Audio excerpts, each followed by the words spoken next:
Now, on a personal finance level, this can actually be a good thing. You don't need to buy a new car every 3 years. But let's be honest with each other here. I will say my most boomer take is like, is this street legal for me to say this? I do think American consumer culture is at the root of a lot of the negative issues in this country. And like the need to have the newest, most expensive stuff kind of destroyed this country for a very long time. Now, to be clear, I think it was all manufactured. To be very clear. It's like, here's all this stuff you don't need. Buy. So I think that's the case. I do think that. But one, I feel like maybe it's just the people that I know. The majority of people I know, they don't get a new phone for like at least 5 years at a time. And a lot of people I know don't get a new car for at least 5 years at a time, which I feel like is good. Also, even just like on a purely selfish front, the upgrade feels better when you wait a longer period of time. Like when you don't buy a new phone for like 5, 6, 7 years, which I've done, when you do upgrade, you're like, dude, this is so much better. Whereas when you buy it every year, it's like, stop with the 6-7 meme. I hate the 6-7 meme. I hate it. It's so stupid. I've hated it more than any other meme. The only meme that is as bad to me as 6-7 is the do you know the way meme. Sorry to give anyone war flashbacks. Bro, you walked right into that one. I know. Anyways, what was I saying? Fucking whatever. Sorry, that just like, it's caused me so much distress. Seeing the 6-7 caused me so much distress.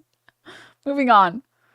When you do upgrade like every year, you just don't even notice the difference. Like I've had friends that like swap from taking photos with like the newest iPhone for the most recent iPhone before that. And it's like, I don't see a difference. They're like, look at how much better it is. I'm like, yeah. I noticed, but I'm a fucking nerd. That's fair. Aren't holding onto their cars because they have suddenly become more conscious consumers. And also, I'm going to go further.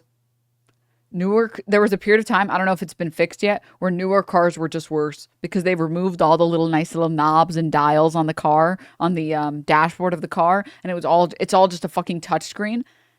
And now, as someone who's been driving, as someone who can drive, who's been driving for over a year, fucking California ruined me, made me into a fucking car sell fucking loser. But whatever. I appreciate the knobs so much. The little doohickeys, the little buttons, the tactile feel. Oh my God. It's so nice. Like older cars are so much nicer to drive because it's like, you want to like make the AC colder. You don't even have to look. You don't have to look at all because you know where it is. And then you just like can turn the little knob, you know? You can press all the little buttons. Everything computer now. Oh, I hate because don't get me wrong, I'm not against a touchpad in a computer. Or sorry, in a car. For GPS, I think it's great, you know, or for music, if you want. But it should also have all the little knobs. Give me my little knobs. Give me my little buttons. I want my little buttons and my little knobs for my things. I don't want everything computer. Why? Why everything computer? So that's it. That is my one boomer take. It's my one boomer take. I'm allowed one. Okay? Every year you get older, you're allowed one more boomer take legally. And I know opinions can't be right or wrong, but this opinion is right. All right, let me just say this opinion is just right. And if you want to have AC that you control with the touchpad, then put that in the touchpad, but give me my little knob. You can do both. We can have both the little AC knob and you can do it with the touchpad if you really like the touchpad. But I was tweeting about this on my alt account, but every once in a while, a new clip will show up on my fucking timeline of a streamer driving like a reckless freak. And I just have to say, like, that shit is insane. Like, that shit's so crazy. Touchpad steering wheel coming soon. This stuff, I don't even know if this clip is still even available. Yeah, I think it's gone. It's probably got taken down because it was so bad. But there was a clip of this streamer, and I'm not joking. She was staring at her phone for like 15 seconds straight while she was in go. Okay? She was not at a red light. You know, if you're just like an asshole and you make other people have to honk because you sit at the red light, you're just an asshole. That's fine. I can deal with that, okay? From New York, I can deal with assholes. You're just like, la la la la la. Ooh, chat said I'm driving. Like, oh my God. It's so terrible. Her statement was terrible too. Dude, I have no, like, I'm laughing because it's so it's like such a traumatic experience to even watch the clip. I feel like I should pick up food, but like, oh, you know what? I can make ramen. That's fine. I'll make ramen. That'll be it. Okay, what is it again? Where is it at? Where is it at? Can you post it again? It seemed like she was at a red light looking at her phone. I really, again, I can deal with assholes that look at their phone or, you know, make other people honk at them at a red light. That's fine with me. Sometimes it's urgent. You know, you don't know what someone is looking at. Sometimes it's just urgent. I have gotten urgent text while I'm driving. I've definitely looked, I don't type, but I've looked at it while I'm, you know, stopped at a red light. But you're not going to hit anyone. You're not going to cause any harm to anyone just being annoying. When the car is moving, when the car is moving, girl, look, please, girl, look at the. I just hit a car. No way. No way. And let me just say, maybe it's just that I haven't been driving for super long. I'm a newer driver, okay? Compared to other people that have been driving for like a decade since they were 15 because they have to drive themselves to school because we live in a shithole country with no fucking public transport. When I have to just look at the GPS, I'm panicking, okay? I'm like driving on the freeway and I just have to see what exit I'm getting off on and I'm like, okay, I think it said exit 3B. Let me just double check. Yeah, 3B. Okay, like that's what I'm doing. That's what I'm doing. Okay, I don't care if it's the most pussy shit in the world. I don't care if I'm gonna be a pussy driver for the rest of my life. I'm fine. I'll be a pussy driver forever. That's totally okay with me. That's totally okay with me. Staring at your phone is crazy. It's crazy. That's like actually crazy. I have no words. Like that's so insane. I how are you not stressed? How are you not stressed? How are you not stressed? I'm stressed. I'm stressed for you. Oh my God. I say it all the time on the road here in Denver. Dude. Yeah. Anyways, I literally can't. I can't. I'm pretty sure I've seen this video. This is Hey a good guy, video. I want to start this video by telling you about something very dumb that I did recently, and I'm going to preface this story by saying that this was entirely my fault. There are probably 50 things I could have done differently to avoid what ended up happening, but I didn't, and that's on me. So I got a new car last month. For most of my adult life, I've been driving a 2012 Honda Civic that I bought from CarMax in 2015. I'll never forget the day I rolled up to my job at Popeyes and felt like the coolest guy in the parking lot. Took the Max part of the sticker off so it just said car on the back. Had a lot of fun back then. And even though this car was very reliable for pretty much the entire time I had it, it was starting to show its age and I got to a point where I kind of just wanted something that felt nicer to be in. So I splurged a little bit, traded it in for one of the coolest sports cars on the market right now, a 2021 Hyundai Sonata. Now that's not the dumb part. There are so many things about this car that are massive upgrades over what I had before. There's a rear view camera, there's blind spot indicators, I don't have to plug my phone in anymore to play music, it beeps at me if I move 1 inch in either direction on the highway. It's a great car. But there are also things about cars made in the past decade that aren't necessarily better, they're just different. For one, why as a society did we get rid of the Prindle? I have spent the past 15 years of my life building the muscle memory of yanking around my car's joystick to tell it where to go, and now it's just buttons? And I don't have the muscle memory for that. I'm starting to develop some due to time passing, but for the first couple weeks I owned this car, I would have to stop looking this way so I could look down and see where the backwards button is. So that brings me to my story. 6 days after I bought this car, I was leaving a U-Haul storage facility and the exit gate was open. Now I've been there enough to know that sometimes, even though the exit gate is supposed to close, it'll just not. So I gave it a couple seconds, decided, yeah, it's gonna stay open, and started driving forward. And you will never guess what happened the exact moment I made that decision. Yeah, gate started closing. So naturally, I'm like, uh-oh, this gate is going to hit my new used car.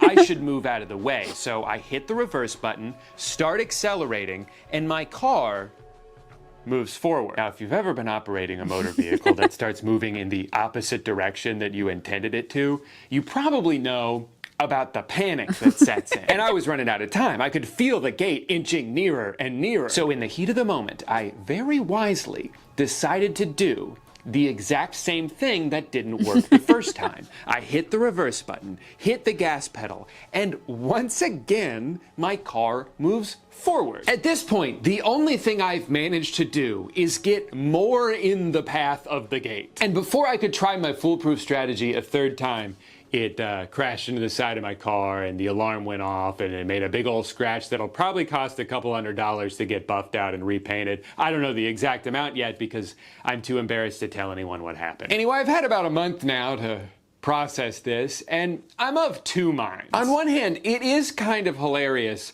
that I waited 9 years to buy a new car and I couldn't even get through one full week without fucking it up. I would love to see the security footage of me stopping in front of a closing gate. Dude, it's kind of giving. Okay, back before I decided I would only ever have the best phone cases for my phone. And back before, I used to have I really had Butterfingers growing up. It was really bad for me and all of my objects because I just dropped everything. Just everything that I owned would hit the floor at some point. And before, I was still coping about it. I was like, no, I don't have Butterfingers. I don't have it. I can hold things with my hands. While I was still in my coping moment, I broke the screen on my phone, on my smartphone. It was a very new smartphone and I was so depressed about it. And I had a cracked screen for probably like a year, I would say. And then I finally was like, this is fucking stupid. I'm just going to go get my phone fixed instead of just using this cracked screen phone. It's like $80. I'll just go get it fixed. This is back when smartphones were kind of newer. And this is back before, like, I think phone cases today all are just like collectively much better. You don't have to get an OtterBox anymore because I still drop my phone as much. Even like the phone case I'm using now, this is just some random ass phone case, but they all come with like this like raised bump now. They're just built better now. So I go and I'm like, I'm so excited. I get my phone fixed. I'm like, yes, I'm going to have a fixed phone. I've been dealing with this stupid cracked screen for a year. This is so stupid. I'm going to get my phone. Yeah, it's going to be fixed. Go get my phone. Within the first hour of me having it, I drop it and crack it again. And it was in that moment that I decided for the rest of my life, I would get phone cases that would protect my phone. I'm being so serious. I'm being so serious. I wish I was lying. And you know, the phone case I had was the cutest phone case. It looked adorable as it cracked, as it fell out of my hands, hit the floor, hit the concrete. And the feeling that I experienced, I was like, I'm going to turn it around and it's going to be fine. I'm manifesting. And I turned it around and it was not fine. And after that, I was like, I'm done. I will never, ever, ever, ever, ever buy a shitty phone case ever again. I will never buy a phone case that looks cute. If it's not functional, I'm done. I'm done dealing with, and I have never broken a phone since then. Now, have I dropped phones? Absolutely. I have had many an experience of like, you know, when you start walking in a crosswalk and then the light turns red and then the not just the crosswalk light, but then the car light turns red and you're like, uh-oh.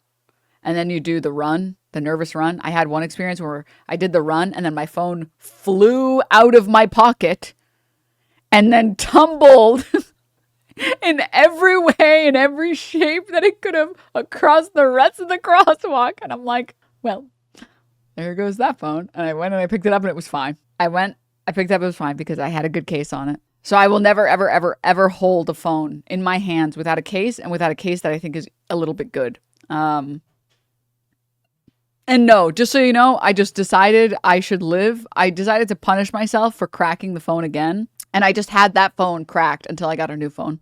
Because I was like, I'm not doing this. I can't. I don't deserve it. I haven't earned it. So, yeah.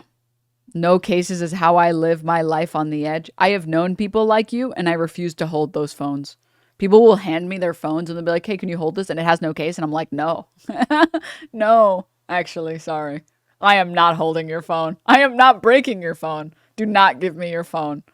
I only hold phones that have cases on them. Sorry. I actually can't. I don't know if you've seen my hands. Do you see how moisturized they are? Yeah, it's from all the butter on them because of my fucking butter hands. I will not be holding your phone. No, actually. So, I forgot why I brought that entire story.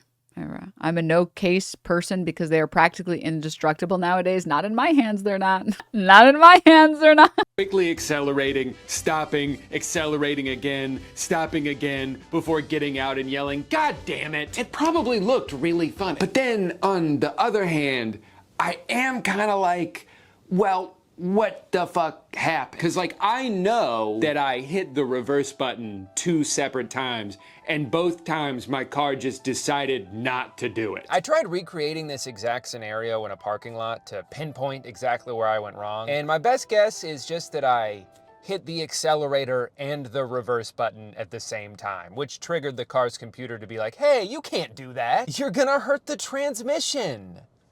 Let's hurt the side of the car instead. And, like, it's a good thing. This video also is pretty comprehensive. The dumb design of modern cars.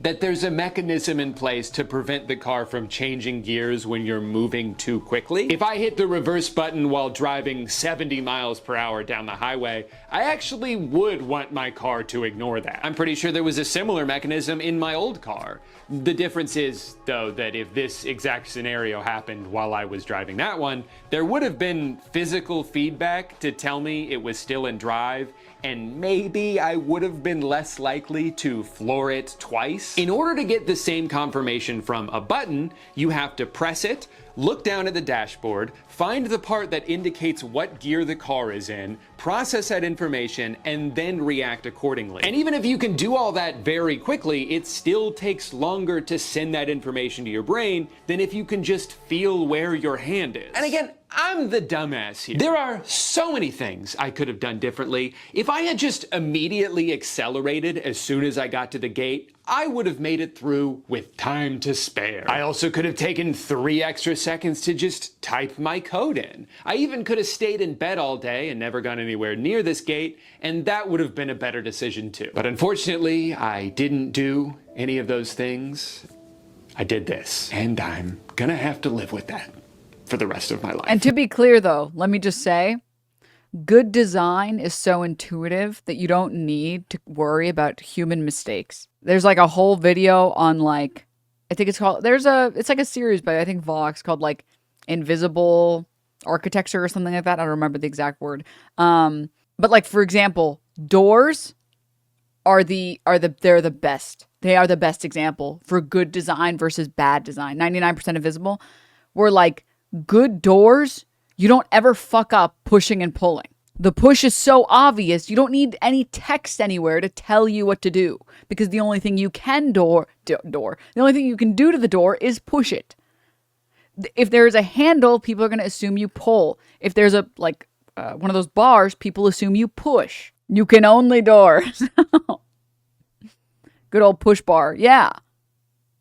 Push for plate, handle for pull. And good door design just communicates that to your brain without you even thinking about it. You never even have to think about a good design. It's just intuitive. It builds on the things that already exist in your brain. But my funny little mishap got me thinking about all these things I've seen over the past couple of years of people getting screwed over by like modern features in their cars. And it made me want to do some research about it. And my takeaway is that while it would be untrue to say that cars have gotten worse, I do think they've gotten dumber. I looked up why cars made the shift from the Prindle stick to just buttons or a touchscreen on the ceiling or a wheel that's right next to the volume knob that hopefully has never caused a hilarious but unfortunate accident. And it turns out the main reason is just that the stick is not necessary anymore because you're not physically changing the gear, you're just telling the car's computer what to do. Which, like, I get it, you know, I'm not here to stand in the way of progress.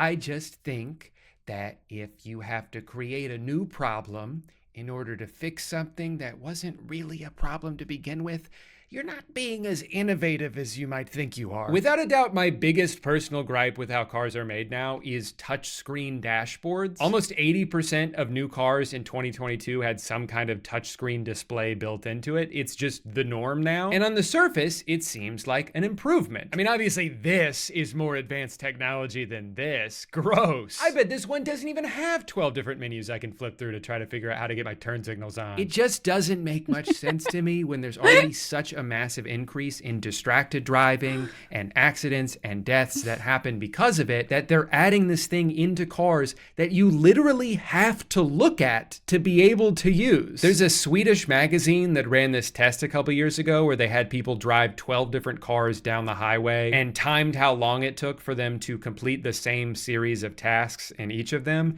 And the winner by far was a 2005 Volvo. Now, this doesn't mean that 2005 Volvo is the best car. It just means that for basic tasks like changing a radio station or turning the AC on, physical buttons that you can memorize the location of are the quickest and safest way to do those things. You don't have to look away from the road to be able to find where the button is. I think ideally modern cars are built with the right combination of actual buttons for basic tasks and the touchscreen for more advanced features, most of which you don't really need to use while driving anyway. And it does seem like some of the companies that maybe over-embraced this technology a few years ago have started to peel back and find a happy medium. But what absolutely drives me crazy is cars that have consolidated the entire dashboard into one giant iPad. Windshield wipers? We put it on the touchscreen. Want to turn the air down a little bit? We put it on the touchscreen. I think the irony of these kinds of interfaces is that they give the illusion of luxury. This certainly seems like the more innovative option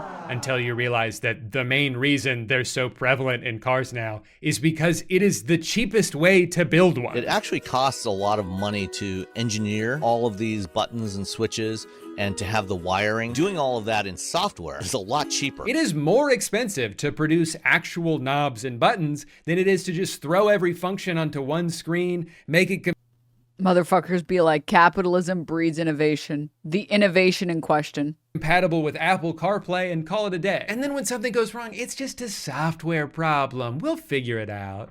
Or maybe we have to replace the entire thing and it's going to be $4,000. Who's to say? And I didn't even mention the fact that if the screen does end up malfunctioning in a car that's entirely reliant on it, it's not just a minor inconvenience, it means you can't drive the car until it gets fixed. Some of the extra hoops I've seen people have to jump through in order to accomplish basic tasks now are mind-boggling. You know how sometimes you have the AC on, but it ends up blasting right into your hand, so you have to reach over and change the direction of the vent? Well, that's fucking dumb, okay? That's how a caveman would do it. It makes way more sense to go on over to the car tablet, find the AC control button, select the air vent you want to change, and then drag it where you want it to go, all while barreling through a school zone. While watching a bunch of videos of car dashboards, I happened upon this nice... Luckily, if you drive a big enough car, you won't even see the kids that you're fucking pummeling through.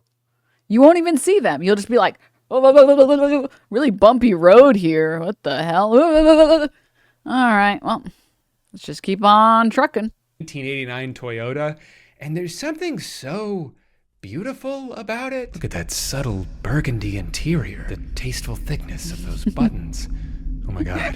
It even has a seatbelt. But I'm aware that I'm over-romanticizing the past a little bit, because if I truly wanted a car that looked like this, I could have just bought one. Like, I do want modern features. I do want a car that's able to do the things that my phone can do. But if these things are implemented in a way that forces you to look away from the road in order to be able to use them, I think we should reconsider how we got here. Cars have been around for about 100 years now, and it kind of seems like maybe we figured out the best way to make them and ran out of ways to meaningfully innovate. But that doesn't really work when you're trying to get people to buy a new one every single year, so you have to find something you can add to make it seem like there's been a big improvement. Things like door handles that retract into the car, which I guess is cool. I don't know if I've ever thought of the handle sticking out 3/4 of an inch as being an issue, but I'll admit it adds some sleekness to the car, and it's not like it's making things worse, right?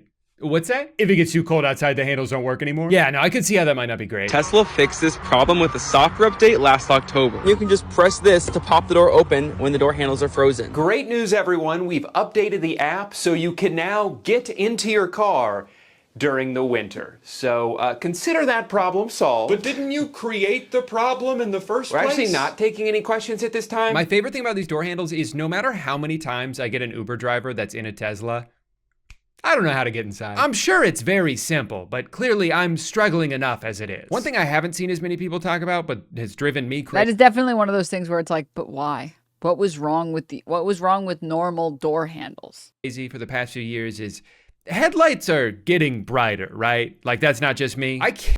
This is my biggest. I get why car sales are so depressed and they see this so hard, by the way. If I didn't have years and years of public transportation on my side, I would be so fucking depressed. I fucking hate. It is the thing that I hate the most. I literally start to like chant incantations that bad things happen to those people who drive the blinding LED headlights. I hate you. I want you to never be able to drive ever again. If you buy a car that has those fucking bright as shit headlights, I hate you. You are the worst thing in society. You are one of the worst groups of people. It makes me so, like, I literally can't see anything anymore. I try to like check my side view mirrors. I can't see anything. It's just light. It's like, well, I guess I just won't merge at night. It's like, I guess I just won't merge anywhere since I can't fucking see anything. Okay, that's fine. I don't want to see anything. You try to like look, you're try to turn around. You're like blinded. It's like, all right, dude. I'll just wait for you to pass me, I guess, so I can see again. I fucking hate. I have so much rage. I have so much rage for those people. Absolutely policy issue, by the way. It should be fucking illegal. It should be fucking illegal to have that. Cannot tell you how many times I've been driving down a 2-lane road at night and a car passes me with headlights so unbelievably bright, I cannot see anything for like 10 seconds. Hopefully I'm still in my lane. I guess I'll find out soon. Now this is one of those things that's a double-edged sword, right? Because in theory, brighter headlights should make driving safer because visibility is improved. But I feel like it has to negate a little bit of the safety when those headlights don't just— This is my experience. is improved. But I feel like it has to negate a little bit of the safety that you're just actively getting flashbanged with your side mirrors. You just like literally can't see anything, and it's like, this is so fun. Yes.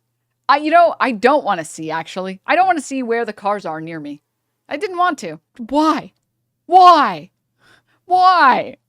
when those headlights don't just hit the road and instead shine directly into the eyes of oncoming drivers. I looked it up, and the two things that are causing this are, one, manufacturers using LEDs now instead of the softer and yellower halogen. Which I don't have an issue with LEDs. LEDs are dope. Way less upkeep, way brighter, but you don't need to turn the setting all the way to max.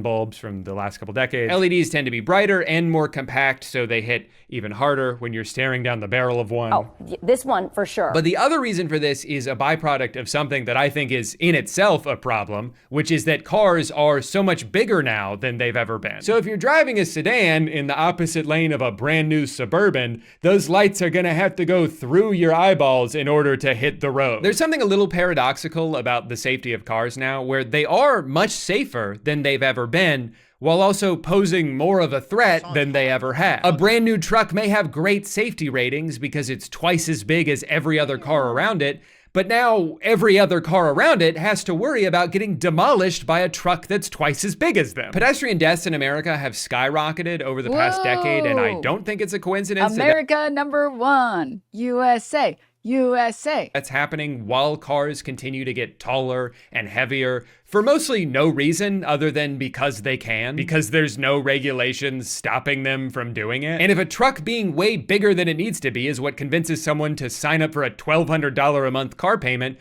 why would those car companies have any incentive to stop? It's created this cycle where I think a lot of people feel like the only way forward is to fight fire with fire. Everyone else has a giant car. And like, if I can just say, I would love to live in a universe where I can buy one of those tiny little cute cars that just barely fits 4 people, doesn't have a trunk at all. I would love to get one of those tiny little cars, the little Coopers. I would love one of those tiny little, but I don't want to drive that in the US. where there's some fucker driving their truck like la la la, reading chat, and then they just fucking roll over my fucking moving coffin on wheels and they don't even notice. I don't want to be a speed bump for some guy checking and reading his chat. Oh my God. Well, I guess I need to get one for myself. I remember seeing this post a few months ago where this guy talked about how lucky he was to have been driving in such a gargantuan SUV when he got in an accident because he and his family were able to walk away unharmed. And obviously, that's great that they're okay. This could have ended very tragically, and I'm happy that it didn't. But for someone to see this and their takeaway to be, see, this is why everyone should buy the biggest SUV they can because it's the only way to keep your family safe. You're not taking into account the fact that in a lot of cases, these giant trucks and SUVs are the danger. Since the introduction of SUVs, there has been a massive increase in what are called front overs. A person, usually a child, getting run over by an SUV by a driver who can't even see them. Over a 10-year period, over 500 American children were killed by being run over by SUVs. I mean, shit, why stop here? I think every American citizen should drive around in a military-grade tank. Yeah, we might run over a few more kids, but as long as they're not my kids, who gives a shit? Now, of course, I cannot make a video about cars that are bigger than they need to be, and dumber than they need to be, and more dangerous than they need to be, without talking about the one that lies squarely in the cross-section of that Venn diagram. The Tesla Cybertruck. Welcome to the Cybertruck unveil. It is literally bulletproof, ultra hard stainless steel. Really hard. Of course, it will come with autopilot standard. Franz, could you try to break this glass, please? Oh my fucking God. So this awesome car, which looks like when you first boot up a video game and not all of the textures have loaded in yet, was announced a couple years ago as starting at $40,000. Fast forward to today.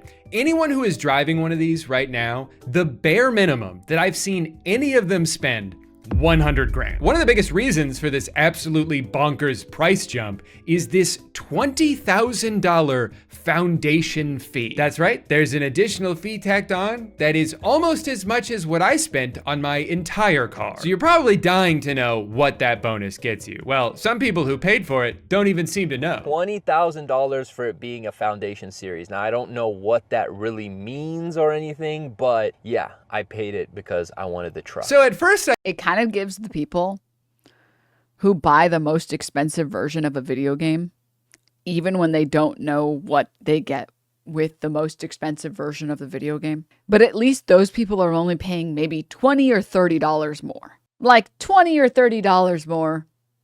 I judge you a little, but it's, you know, it's only, it's $20, $30. Okay.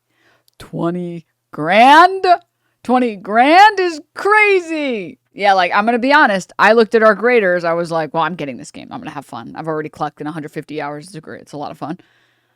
I saw there was a $20 one that was more expensive, and I saw all it was some skins. I was like, I'm not going to pay for the most expensive version of the game before I even know if I like the game. I pay money for cosmetics after I've clocked in 500 hours. That's my rule. I'm allowed to buy cosmetics after I've already clocked in enough time and I've gotten my bang for my buck. Then I'm like, okay, you know what? Actually, I do want that skin. As a matter of fact, I do want the deluxe version. Yeah. 20K for, you don't even, 20 grand is crazy. 20 grand is insane. I thought it was just that it says the word foundation on it, which would be really funny. But apparently most of what that fee is meant to be attributed to is the self-driving feature that you would otherwise have to pay a separate monthly fee to access. Of course, it will come with autopilot standard. Now, one tiny little thing to note about this feature is that it is not available yet, and no one can even hazard a guess as to when it will be. So as it currently stands, the only thing this $20,000 fee gives you is priority access to a car that's littered with problems. Oh shit. Oh, we already broke it. All right, so my Cybertruck is completely broken. My foot is on the floor and it's not moving. This gear selector at the top, it just dropped down. Something's going on with the windshield. What? I got all these warnings I never seen before. I'm trying to open up the trunk. It won't respond. I'm going back and forth trying to close it. It won't close. It won't close. It won't close. When the tailgate's down, the camera's showing you the street. I have had enough. At this point, I think I know more about manufacturing than anyone currently alive on Earth. I have to say, I have really enjoyed watching videos lately from people who may or may not be in denial about the absurd amount of money wasted on this stupid car. They'll make these update videos where they complain about so many things they hate about it, and then be like, and that's why it's a perfect car.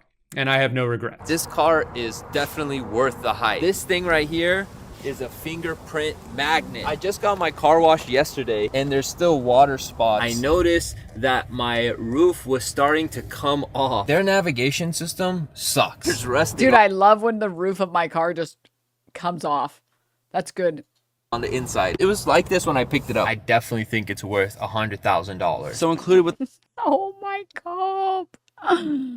Have you seen Grok over glazing Elon in the latest round of Mecha Hitler? I did see Grok got so boosted on loving Elon Musk that it started like glazing his ability to like eat poop or something. I don't know if you guys saw that.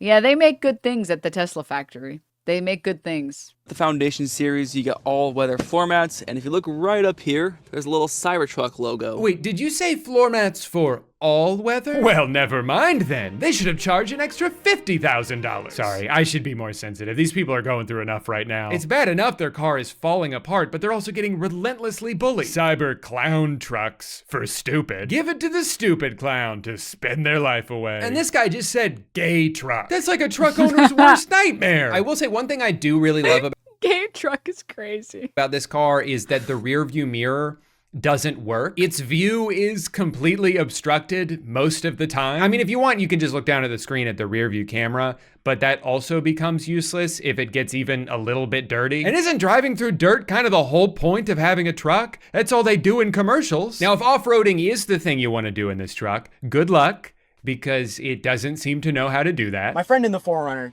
wanted to take that incline challenge, and he killed. The Subaru also went up that incline. The Cybertruck did not make it up that incline. And once we got to about the middle of the incline, it would stop. We tried airing down to 30 PSI, but it still did not make it up the hill. Also, you're not gonna believe this, but part of his car broke while he was doing this. How does this keep happening? To be fair though, look how easily it navigates this puddle of mud. I mean, if I tried to drive through that in my old Civic, I literally would have drowned. But this truck can do things that I've never seen any vehicle do before. Yes, technically, this road is paved, but they're still in the woods. That's gotta count for something. This truly is the all-in-one vehicle. You can drive out in the middle of nowhere and sleep there if you want. It even comes with its own tent that you can attach to the back of the truck for an additional $3,000. Now, considering you can get a pretty big tent for like $100, you'd probably assume that this thing is decked out with premium features. No, it's just a tent. A 1-inch thin mattress, a couple of straps, a zipper that barely works. But since it's an official Tesla product, you know you're getting that signature high-quality engineering. Oh, that didn't sound good.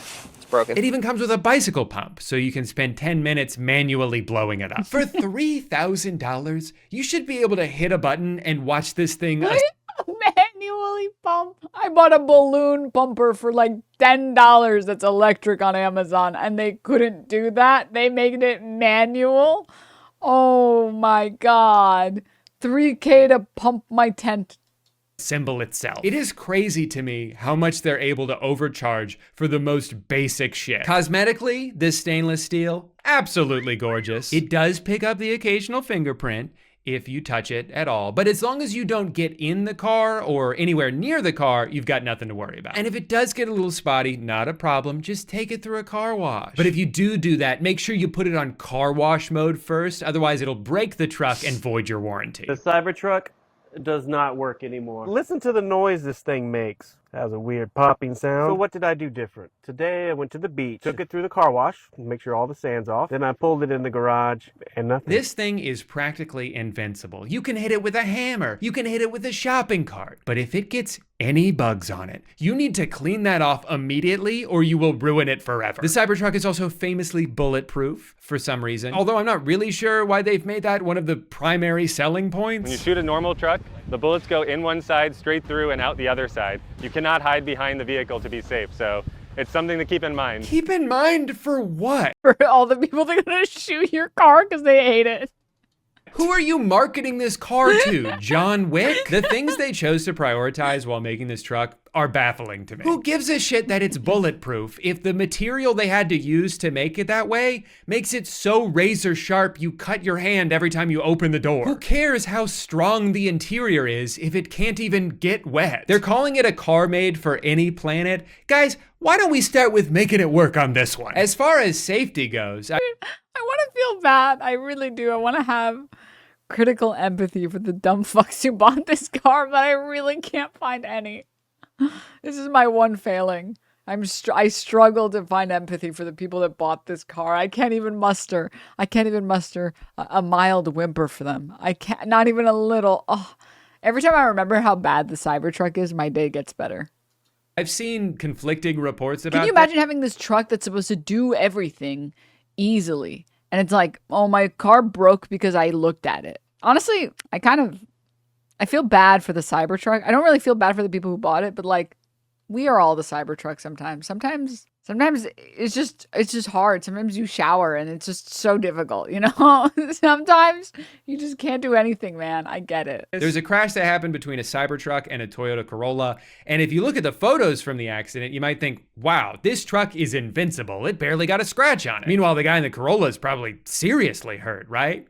No, he's fine. The problem with this rigid outer body is that cars are designed to crumple in an accident. That's their way of absorbing as much force as possible. If your car doesn't crumple, that force will be passed on to the passengers inside of it. So while the Cybertruck may look like the world's most indestructible car, a lot of people who know more about physics than I do aren't so sure this is a good thing. I think what Tesla has done the most successfully with this truck is make it so their target audience doesn't care about any of these problems. I've seen people online who are actively enduring nightmare situations still go out of their way to defend this company. Cybertruck. I mean, dude, the crumple mechanics, dude, physics is so fake.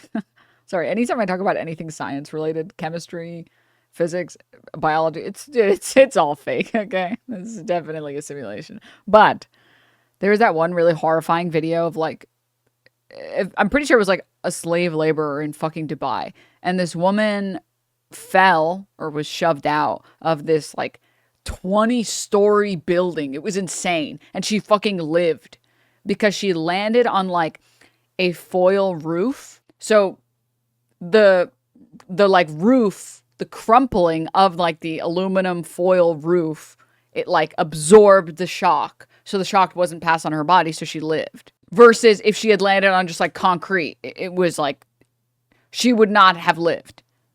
Which is insane, which is fucking crazy. The fact that the Tesla just will get into the craziest accident and the other car looks like crumpled as shit and that car looks brand new. It's like, so how crumpled is the driver? How crumpled did the driver get? Because I would guess that the driver is pretty crumpled. Truck broke down on my first road trip with my family, lost the back motor and was unable to drive, had to get it towed 2 hours back home. First year problems. Always good to wait a year or two on a brand new model. I know this as an early 3/Y owner, but man, come on. Had to grab the Cybertruck. No, you didn't. And it definitely seems like you shouldn't have. I found this guy on Twitter whose experience perfectly encapsulates the Cybertruck launch. His truck broke pretty much immediately. He got that patented flashing red critical service error, couldn't even drive it, had to pull over. Since then, it's been in the shop for weeks with no word on how long it's gonna take to fix. There's apparently at least 10 different things wrong with it. Wire harness needs replacement, ripple in windshield, driver's seat rubbing on center console, headliner sagging, chip and foundation series dashboard trim, mobile connector provided with Cybertruck not charging the truck past 6 amps, front misalignment, one side is higher, rear side arch misalignment sticking up. It could be another month before this guy gets his $100,000 car back. In the meantime, they're making up for all the trouble they've caused him by letting him borrow a regular Model 3 Tesla, which he himself described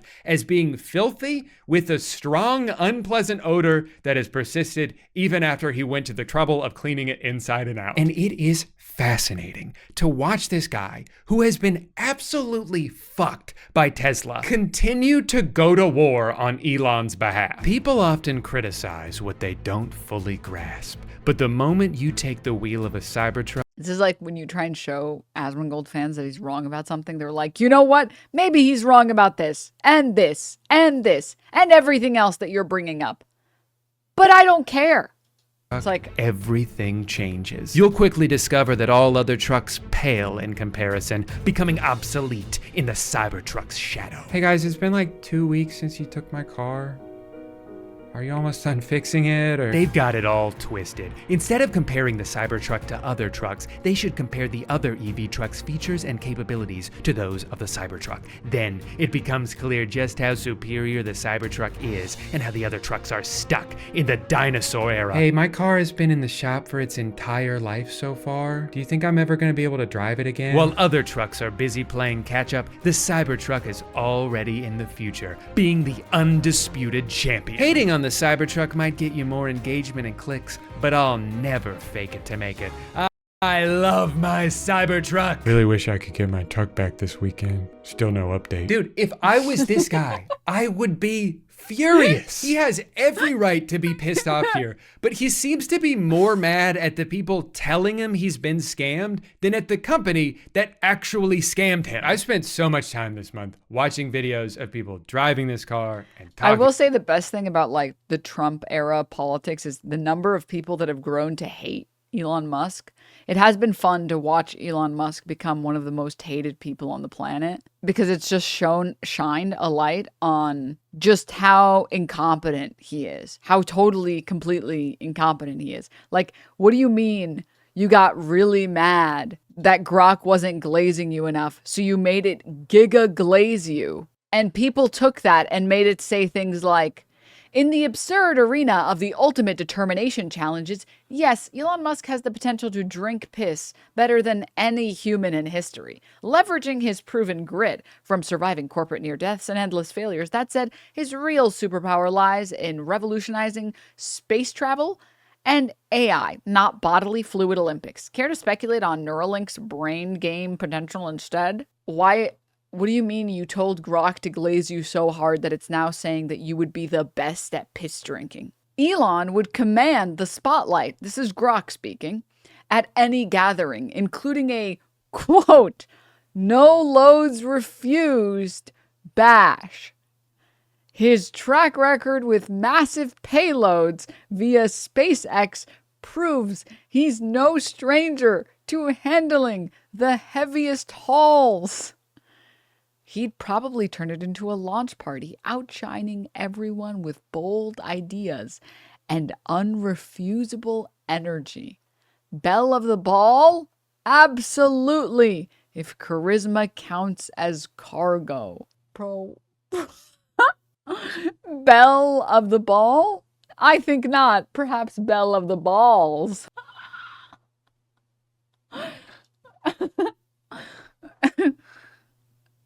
Oh my God. Oh my God. And then Elon says, earlier today, Grok was unfortunately manipulated by adversarial prompting into saying absurdly positive things about me. For the record, I am a fat R-word. Why did you tweet this? Why? No, but like, why did you, I don't even know why the fuck you tweeted. Why? And then just to delete it.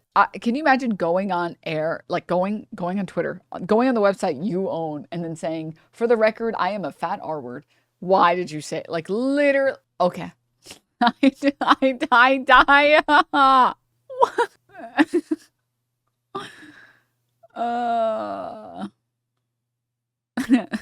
And apparently this user, I started this about a month ago. Hey Grok, how would you describe Elon's physique in these pictures? And it's the pictures where he looks really strangely shaped. And Grok says, Elon appears lean and wiry in these photos with a functional build. And then I can't read the rest. Lean is crazy. Lean is crazy. And apparently it just like, it kept going. He just kept it, people just kept pushing it as far as they could. This one's really funny. Dearest Grok, it took Jesus 3 days to rise from the dead. Would Elon have figured out a way to do it faster? Elon optimizes timelines relentlessly, so he'd likely engineer a neural backup and rapid revival pod to cut it to hours. But resurrection is a divine hack beyond physics. Jesus nailed the miracle without venture capital.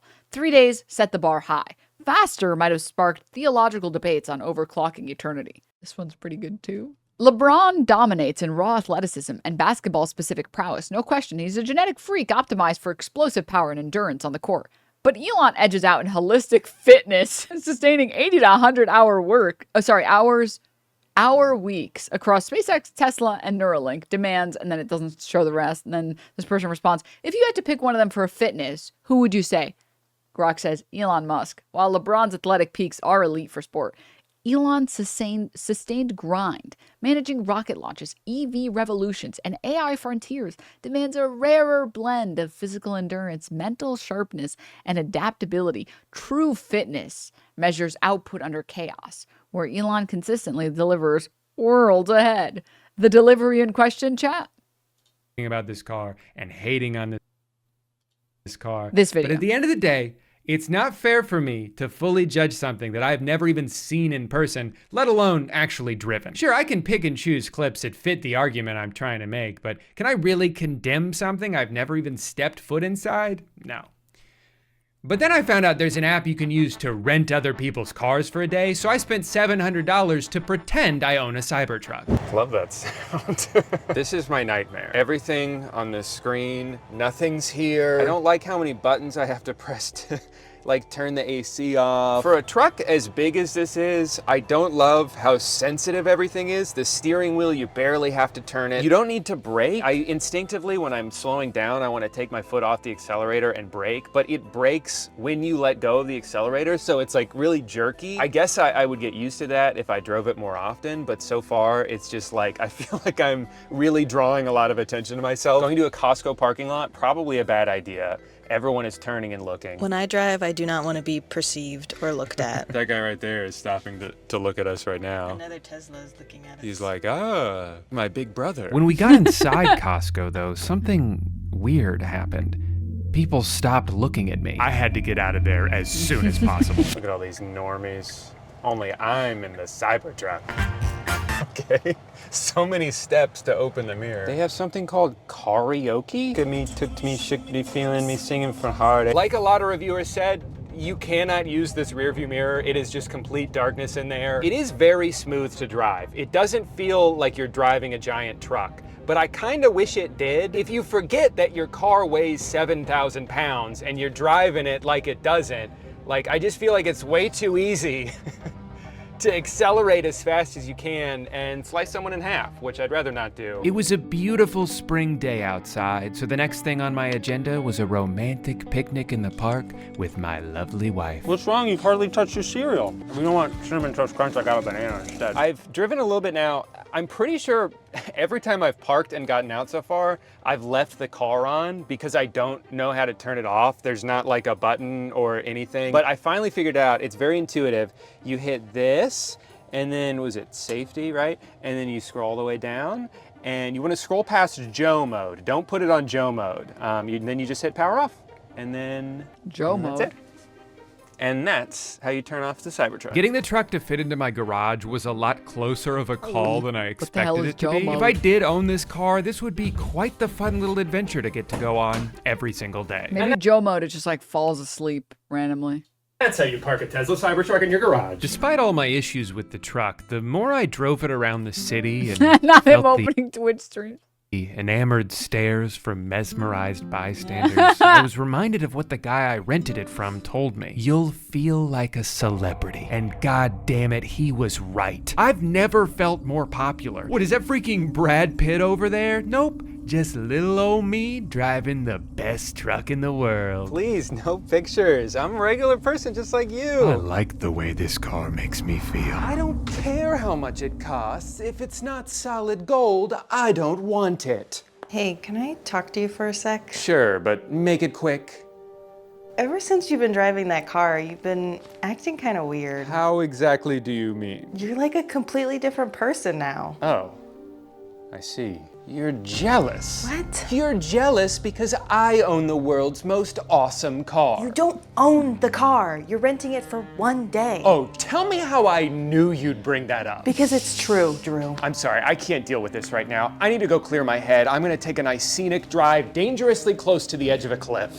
We interrupt this slow motion car montage with some breaking news. Somehow the Cybertruck just got even dumber. Tesla has officially recalled all 3,800 of the vehicles due to a problem with the accelerator pedal. Turns out the pedal has a cheap plastic cover over it that's been fastened on so poorly, it's sliding off, getting lodged under the piece in front of it, and causing drivers to go as fast as this stupid car can go. It held the accelerator down 100%.